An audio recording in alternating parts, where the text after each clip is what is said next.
frescura. Eu estou falando com o Marcelo Yuca, que é mais um que veio falar no João Velho. É claro, o João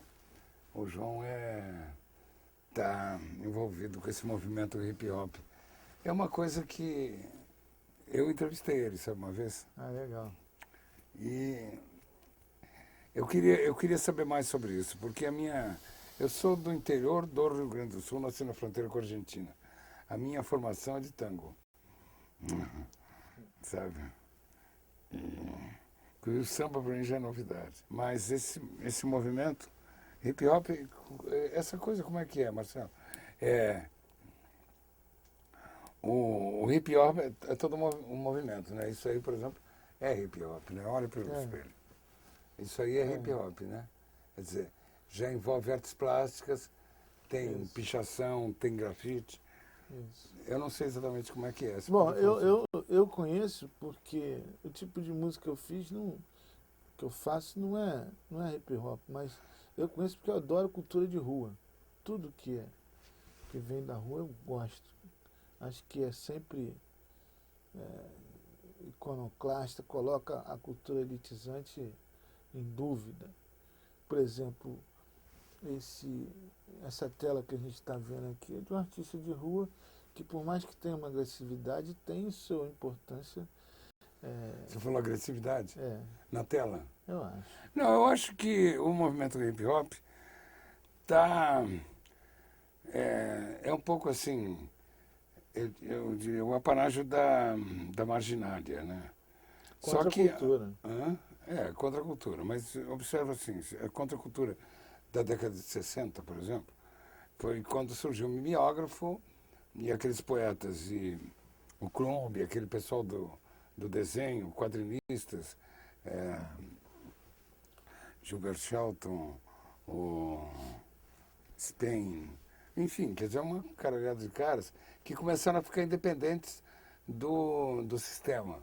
Mas o sistema também absorve essas coisas. A indústria cultural vai lá e absorve. O hip hop já tá absorvido, mas tem várias maneiras de fazê-lo. Como existe até hoje o quadrinho independente, o quadrinho marginal, vai existir o hip hop independente, que não vai usar os moldes do hip hop americano de cordão de ouro, de chamar a mulher de puta, de um puta carrão que não é dele, é alugado. Vai mostrar um poder que é o poder branco, não o poder de uma mudança informacional, mudança de costume vindo da cultura negra. Então eu acho que, por mais que a indústria cultural consuma, sempre vai ter uma maneira de você de dentro para fora mudar, ou de você optar por estar por fora mesmo. E você falou essa coisa do cultura de rua, e também, antes da gente começar a gravar, a gente estava queimando um papo legal aqui, que é esse negócio da questão agônica, por exemplo. Os caras se desafiam, que é uma coisa muito tradicional, né? Tinha até aqueles cegos lá do sertão, tinha os trovadores, no Rio Grande do Sul chama trovador, que não tem nada a ver com troubadour. No né? samba tem o partideiro. E tinha as polêmicas também, né? As polêmicas.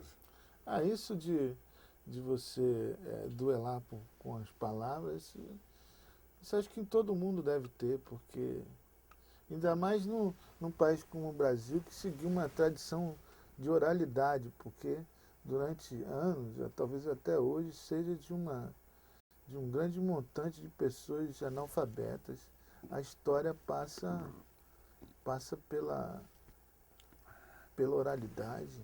Sim. É preciso. Mas você vê que nesse caso específico que a gente está falando, esse jogo de rua aí, tem também muito grafismo. Tem. Graças a Deus, que põe a cultura das galerias um pouco em xeque-mate. Mas que eu ia relatar aqui, que não esse programa aqui, eu fiz uma entrevista com o Manuel Araújo, que foi secretário de Cultura do Estado de São Paulo. E estava em exposição no Museu Afro, que é o museu dele, do Manuel, que ele fez também Pinacoteca do Estado também, né, que ele fez. Mas estava no museu dele, dentro do Ibirapuera, uma exposição com 6 grafiteiros. Assim, eu estudo já há um tempo essa coisa, então eu já fiz 2 documentários sobre, já participei de 2 documentários sobre o grafite. Então, eles vêm aqui meio que colocar, cada um vem aqui e coloca. Eles encontram na rua e falam, pô, cara, deixa eu ir lá botar uma coisa lá no muro, no teu muro. E eu fico todo bobo porque eu acho que daqui a um tempo esses caras vão ser considerados pra caramba e eu vou ter não sei, uma Djaneira no meu quintal. Mas fora isso, a coisa está evoluindo muito mais rápido. É muito mais interessante hoje em dia, o grafite, a meu ver, é muito mais interessante e renovador do que a música pop feita no Brasil. Muito mais. A música, você fala o rock, né? Porque O o rock, pop, olha aqui, o pop o rock em artes qualquer plásticas porra é que coisa faz. de 1960, É, da década de 60, É. que eu tinha me referido. certo. O Rolling Stein é pop, Certo. tá? Pô, pinta quadro, entende? O Yves Klein é Mas pop. a coisa de você ser popular e reconhecido popularmente pelo que faz, e eu acho que aqui a música que é popular para as massas, ou que se pretende, muitos A indústria cultural, que bom, se pretende ser popular, não consegue o porque mínimo. massa, a ideia massa não, a massa não produz cultura, a massa só absorve. Não, absorve então. Que se pretende para a massa. A indústria cultural é que Que organiza, que vende. bota a massa como target, porque, pô, agora é uma merda. É uma merda. É uma merda. E essa arte, como essa que está aqui, poderia estar numa parede, sei lá, na Lapa, no Leme, no Leblon, sem cobrar porra nenhuma e muito mais renovador do que aquele que pretende, dentro da música, ser popular ou aquele que é. Eu acho que é muito mais renovador, muito mais esteticamente implicante, muito mais esteticamente interessante. Essa indústria cultural é muito safada. Ela absorve tudo. E Quer dizer, rapidamente. o transe, o contra, tudo isso. Tem espaço dentro do sistema para essa gente toda. Pois é, por isso que a parede, a rua, eu acho que ela é mais rápida que a indústria Enquanto que está cultural. na rua ainda, né? É. Porque Enquanto essa não. exposição que eu vi lá na Manuel, Exatamente. já eram telas. Então, aí vira tela. Aí o cara. Mas tem uns que estão fazendo tela e estão fazendo rua. Simultaneamente, sim. Simultaneamente. Não, eu acho Então que todos aqueles, eram 5 ou 6, eu me lembro. E todos aqueles eu reconhecia da rua. Tem o Flip, por exemplo, que é um cara que está nas paredes pagas de encomenda, tenho certeza que tem certos lugares cuja decoração já chama isso. A música que você produz, que você cria, você me desculpa, eu não conheço direito, porque, como eu te falei, além de ser um sujeito primitivo, eu me culturalizei, Não, mas me aculturei mais. É porque a música que eu estou fazendo também hoje está dentro dessas paredes aqui. Eu ainda não mostrei a música que eu estou fazendo. Mas, por exemplo, eu frequento um sarau de poetas e de músicos assim que vão dar instrumentos acústicos, cantando músicas bonitas e tal, voz e violão. A música que eu faço hoje, se eu tocar ali, os caras metem a porrada. Porque não tem nada a ver com isso. Eu estou há tanto tempo aqui. Esse negócio de meter a porrada também já é uma forte influência da arte da rua, né? Então, por exemplo, eu estou com um sintetizador aqui que eu comprei na feirinha, R$120. Aí eu coloco isso na música com a poesia que é uma poesia às vezes agressiva, às vezes com metáfora demais. Aí o cara não entende não.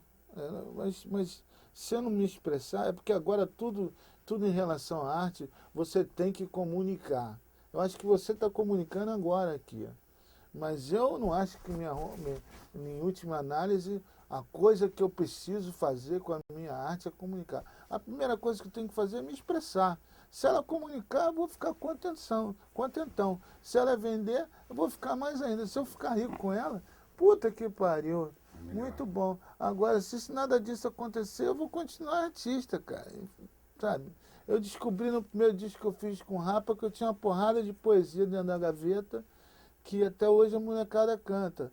Mas ela já era arte dentro da gaveta, mas não comunicava. Antes de você abrir a gaveta. É. E você abriu a gaveta Aí porque começou a vir. ensejou, porque pintou uma circunstância que ensejou que essas coisas aflorassem. Porque também tem o seguinte, tem associação, né? Como, de certa maneira, eu abordei a coisa como movimento, quando eu me referi ao grafismo e etc., é porque tem uma coisa que também estimula a outra, né? Quer dizer, tá tudo dentro de uma certa harmonia. Claro. De pessoas com as mesmas tendências e tal, né? Eu acho que essa coisa marginal, que você falou, por exemplo, que os americanos, o carrão é alugado, não sei o quê. O cordão de ouro muitas vezes é Mas falso. tem uns caras que você percebe que tem uma certa... Quer dizer, realmente os caras são meio bandido mesmo, por exemplo, né? Mas é um bandido... Essa coisa de puxar pro marginal, pro um crime. Houve até processo. Uma vez eu fiz a gente põe cana. eu fiz um documentário aqui para fora, que até a Kátia Lunge estava na produção, com um cara de hip hop de fora. Aí o cara chegou aqui e falou assim, eu falei assim, bom, cara, o que eu não gosto é desse hip hop chamado gangsta rap, que o cara fala, eu dou droga pro povo branco se fuder, entendeu? Pá, não sei o que, eu não gosto de... Aí o cara falou, mas que fala conta uma história do dia que o cara saiu e deu 3 tiros no outro, entendeu? Que agora o argumento é outro. Eu sou foda, eu tenho dinheiro pra caralho, eu tô com um brinco comendo as brancas. E tô comendo todo mundo. Então, eu não acho que isso é meio assim, não. Mas, aí eu falei pro cara, o cara falando eu falei desse hip hop violento, assim, aí ele falou, mas todo mundo sabe lá que isso é ficção, que isso é... Aí eu falei, mas aqui não é não. Aqui não é não. Aqui você entra numa comunidade aqui, que está tocando um funk, um rap proibidão, muitas vezes com uma molecada que não sai do morro, que está ouvindo um fato que aconteceu às vezes no mês anterior. Uhum. E um fato horrível, explodiu fulano, ele foi pro micro-ondas, também quem mandou mexer comigo. Então, bom, liberdade de expressão, né? Mas eu não acredito, não vou botar fé num lance desse. Eu acho que mesmo aquele funk favelão, aquele rap favelão, ele tem muita coisa a dizer. Ainda digo mais, é a primeira música digital do Brasil e é o folclore do futuro. E passa pelos mesmos problemas que o samba passou, sociologicamente e antropologicamente. Então, ninguém tem o maior preconceito, mas ali tem caldo. Ali é diferente. Então, só basta organizar, saber que tem vários tipos, que não tem só aquele que faz apologia ao sexo, que não tem só aquele que faz apologia ao crime, mas que tem outros.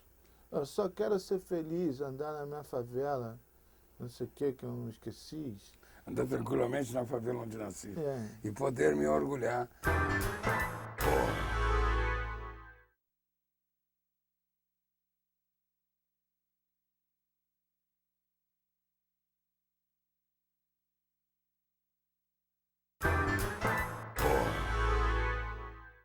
Aliás, outro dia eu vi o Poderoso Chefão número 1, com o Marlon Brando. Eu não achei grande coisa a morte dele. Ele morre 2 vezes. Uma vez quando é baleado, ele sobrevive. Depois ele morre de um ataque do coração. Tá brincando com o netinho com aquela laranjinha, aquela casca de laranja que botou imitando os dentes. E ele acabou com o morredor. Diz que no Grande Montinho morreu queimado.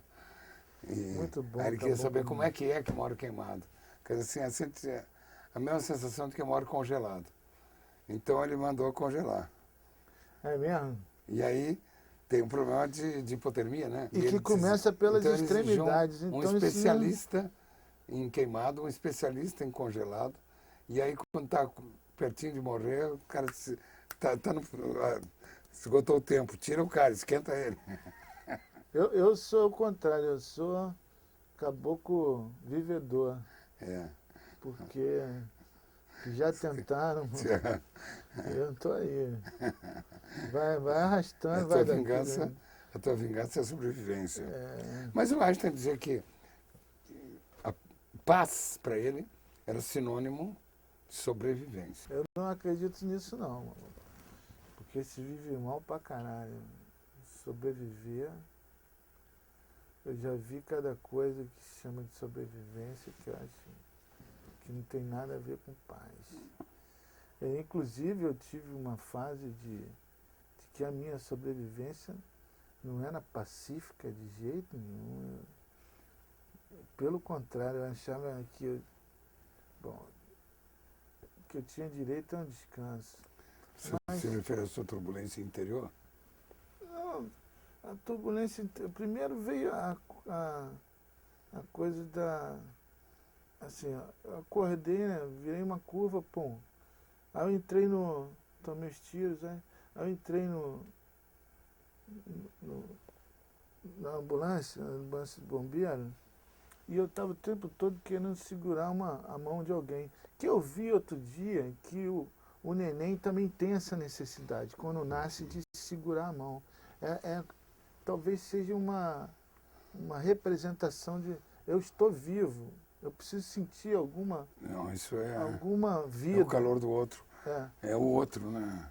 Isso é visível. Aí, É uma necessidade do ser humano tão legítima como beber água, né?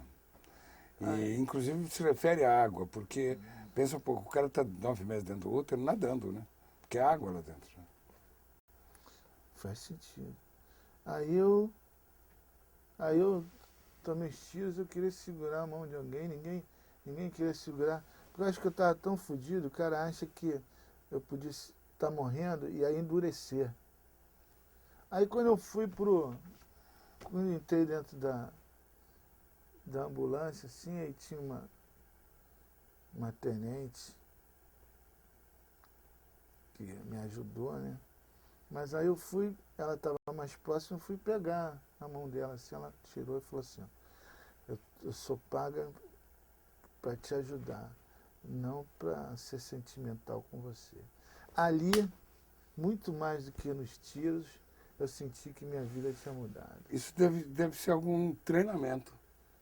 Pô, aí tinha um negão assim, enfermeiro, eu falei, pô, podia ser a mão dele, cara, é você que está mais perto.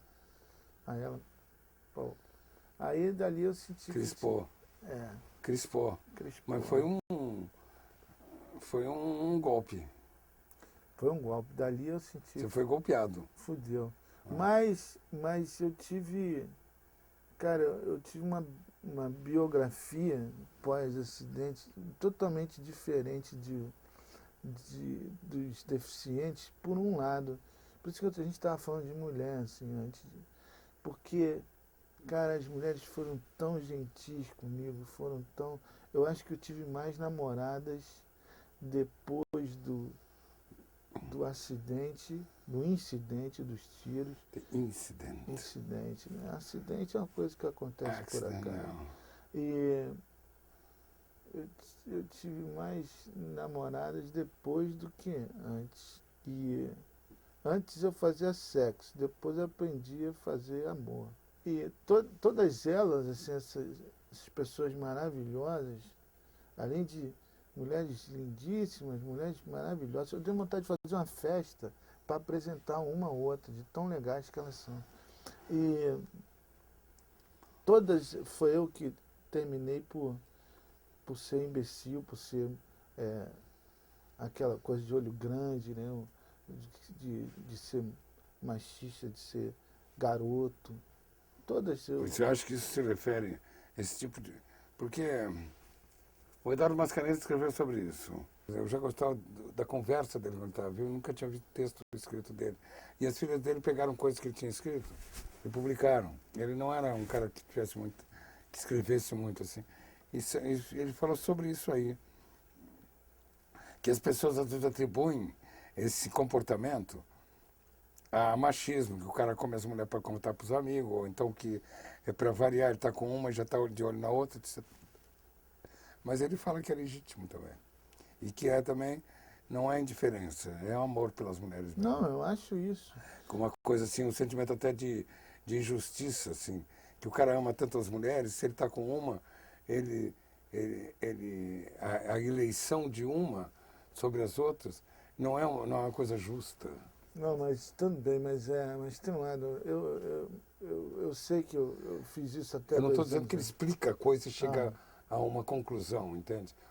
Você que estava concluindo, eu acho, um pouco, mas Estou ao mesmo concluindo tempo, baseado mas ao mesmo na minha vivência. De repente, outro cara tem outra maneira de mas pensar isso. e ele deixa a coisa um pouco no ar, entende? Assim, né? Não se pode ter certeza de porra nenhuma nessa história toda, né? Envolve muita coisa, né? Inclusive a perda da lucidez durante o processo. Durante o processo. Mas por que eu falei esse negócio do amor e o sexo? Porque antes, né, eu tinha aquela ideia de vou pegar, vou fazer, jogar na parede, não sei o que, blá, blá, blá. Depois, eu fiquei um tempão que eu não tinha sensibilidade para tal, e depois eu não tinha a sensibilidade para descobrir que um pouco da sensibilidade tinha voltado. Aí eu falei com um médico meu, falei, pô, cara, é uma pena, né, que eu tenho minha namorada e tal, mas eu não consigo transar com ela pelas vias normais. Se bem que via normal e E a sexo... pirocal? Via pirocal. Via normal e sexo não combina. Aí ele falou assim, como é que tu sabe?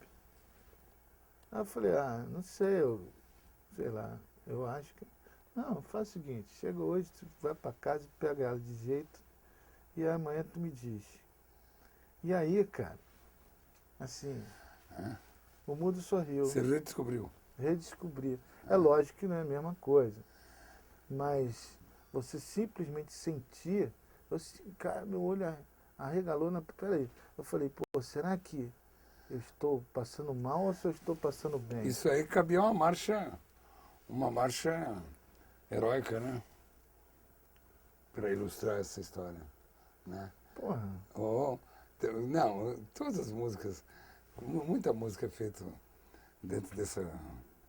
Então, embalando esse tipo de... Então, por exemplo, eu precisei da ajuda da mulher. Então, isso foi muito mais carinhoso.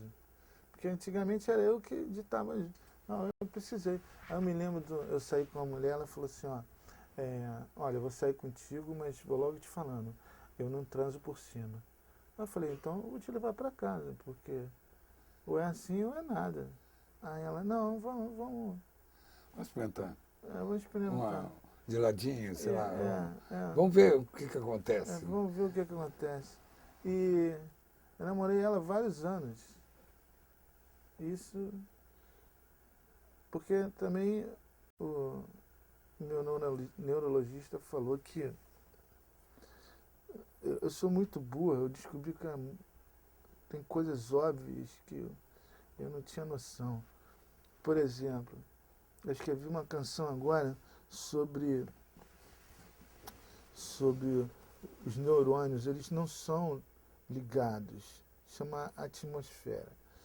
Eles não são ligados e eles se ligam a partir de uma provocação externa ou interna dos seus sentimentos. Mas eles não são ligados. Então, eu falo de... assim, se eu vou assistir um filme com você e o mesmo filme eu falo, porra, que bom, que filme bom. Tu fala, uma merda, achei uma merda. Aí eu falei, porra, sabe aquela passagem que o cara disse isso? Pô, que legal. Eu falei, pô, eu entendi completamente outra coisa. Por quê? Eles se ligam de outra maneira em você, te chamaram a atenção de uma maneira, então eles foram até que brotou uma coisa diferente, né? Então isso eu não sabia, então eu achei isso maravilhoso, cara. Claro que é. Maravilhoso, né? Isso é diversidade. É a diversidade. É a diversidade interior dentro do universo da gente. Então Aí outra coisa que ele me disse é o seguinte, o, o sexo é aqui. O pau, ele é uma coisa para fecundar. Ele é o falo, ele é, entendeu? Ele é a conexão para isso. Mas se você, por exemplo, se você não tem, você é acéfalo, você não tem sexo, Claro. porque você não consegue identificar a sensibilidade que vem, ou o que eu estou fazendo aqui, sabe? Então, tudo se cria, daí o fetiche é tão importante. Daí, sabe, porque você tem que criar aquela, uau, sabe? Teve um amigo meu que me desculpe, pode ser até uma besteira, mas ele saiu com uma mulher tão gorda, tão gorda, tão gorda, que quando a mulher tirou a roupa, ele falou assim, pô, amor, faz um xixizinho para dar uma pista. Quer dizer, sim. Mas ele, por mais que tenha acontecido isso... Vou dar um peidinho para me orientar. Dá um peidinho para me orientar. Mas ele foi, porque ele criou um fetiche em cima daquela... Isso. Entendeu? Que funcionou, pô. E vamos lá. Ok. Muito obrigado, viu? Eu que agradeço. Navegar